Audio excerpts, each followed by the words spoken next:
My dear students and learners, just I am going to discuss about ACF and LCM.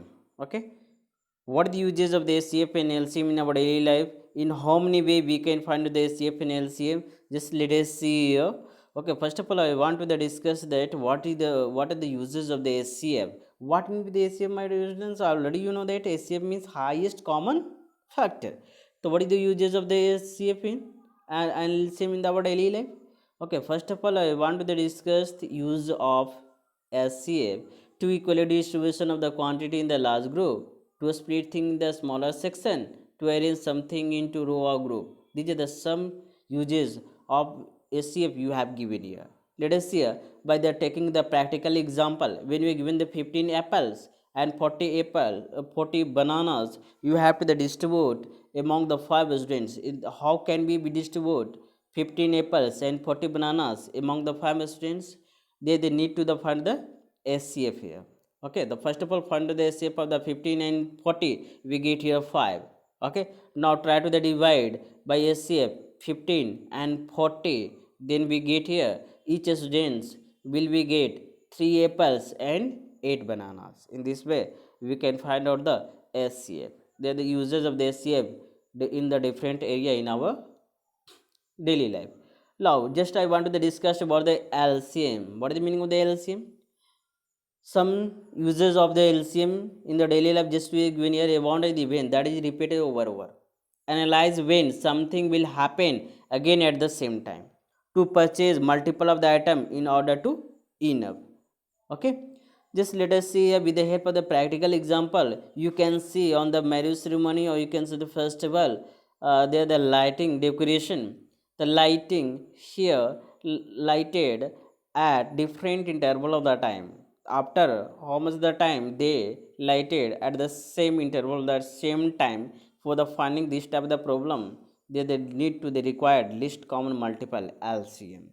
Okay, just by the help of the by step in how many way we can find out the SCF and LCM. Let us start from the SCF here. SCF means highest common factor. Already you know that here. In how many way we can find out the SCF? By factors method, prime factorization method, continue long division method. First of all, I want to discuss about the factors method. Let us see here. When you have to find out the SCF for the 12 and the 18, then first of all need to find out the factors of the 12 and 18. Then we get here 1, 2, 3, 4, 6, 12 are the factors of the 12. 1, 2, 3, 6, 9 and 18 are the factors of 18. But need to find out the highest common factor. So first of all select which one is the highest common factor. Which one is the highest common? Then we can say that highest common factor of the 12 and 18 is 6 here. Okay, in this way we can find out that 6 will be the SCF of the 12 and 18. Now let us discuss the second method, prime factorization method. How can we find out the SCF by using the prime factorization method? Suppose that when we find out the SCF of the 24, the 32, the first of all find the prime factorization of the 24, then we get the 2, 2, 2, 2 and 3 and 32. Then we have to find out which one is the common in both. 3, 2 are the common in both, then try to multiply them, and then we get the required answer of the SCF of the 24 and the 30. In this way we can find the by using the prime factorization method. By using the long division method, SCF by the long division method, suppose that we are given the two number SCF of the find the SCF of the two number. The first of all try to the divide, or you have to continue the divide until when we get the remainder as a 0. Then last divisor will be the SCF of the given number. When we are given more than two numbers, then first of all try to find the SCF of the two number, and by using that SCF you have to divide the next number. Okay, my dear, I hope that everyone understood. Now, just I want to discuss on the basis of the SCF some problems you are given here. When you are given the find the greatest number which divides 203, 434, leaving remainder 5 in each cases. How can we find out the SCF in this type of the problem? So first of all, when you give them the given the remainder, then try to find out the difference here. Okay, then we get a 198, 429. Try to find out the SCF, then we get the required SCF 33. When we give the remainder, any greatest number you have to find the SCF. Always recall in your mind that.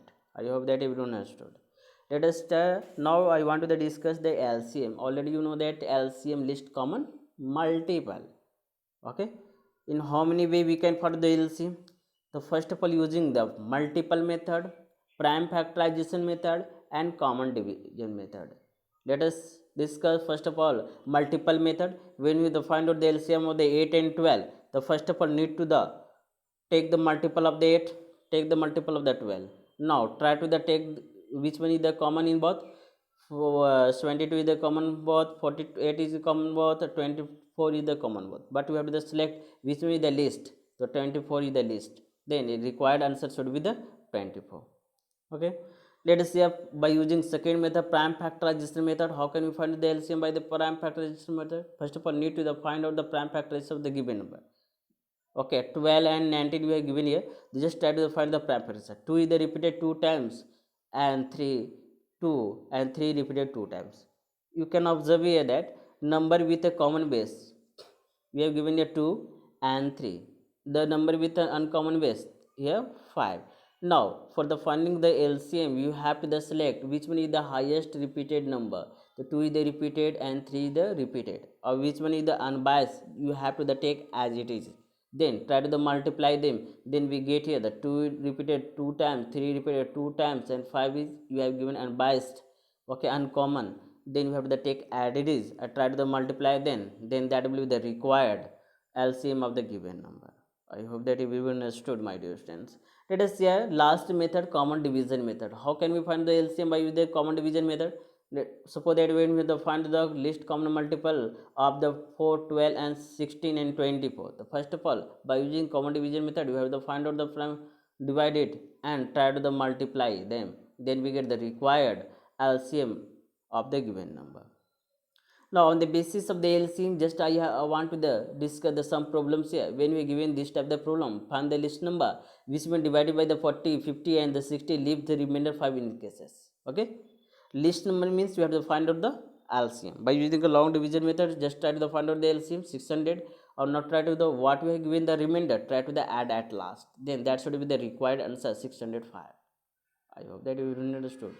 Okay, let's on the basis of the LCM, just to given the second question, it is the important questions. 4 bells toll at the interval 8 minutes, 9 minutes, and 12 minutes and 30 minutes respectively. If they toll together at the 3 p.m., when they the toll together next? This is the problem. First of all, need to find out the LCM. Okay, when we get the LCM is the 360 minutes, try to the convert into the hour, 6 hour. At what time they toll together? 3 p.m. At next time 3 p.m. plus 6 hour, then you get the next time at 9 p.m. they toll together. In this way we can solve different type of the problem related to SCF and LCM. Now what is the relation between the SCF and LCM?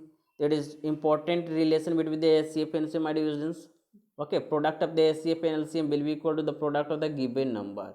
Okay, on the basis of this type of the problem, just I have given here LCM of the two number, you have given here question here 116, 352 is the 1760. Find their SCF. When we given this type of the problem, then you have to put in the relation of the SCF, LCM and the product of the two number. So product of the two number is equal to the product of the LCM and SCF. Then you can get unknown quantity. SCF will be equal to the product of the number divided by the given LCM.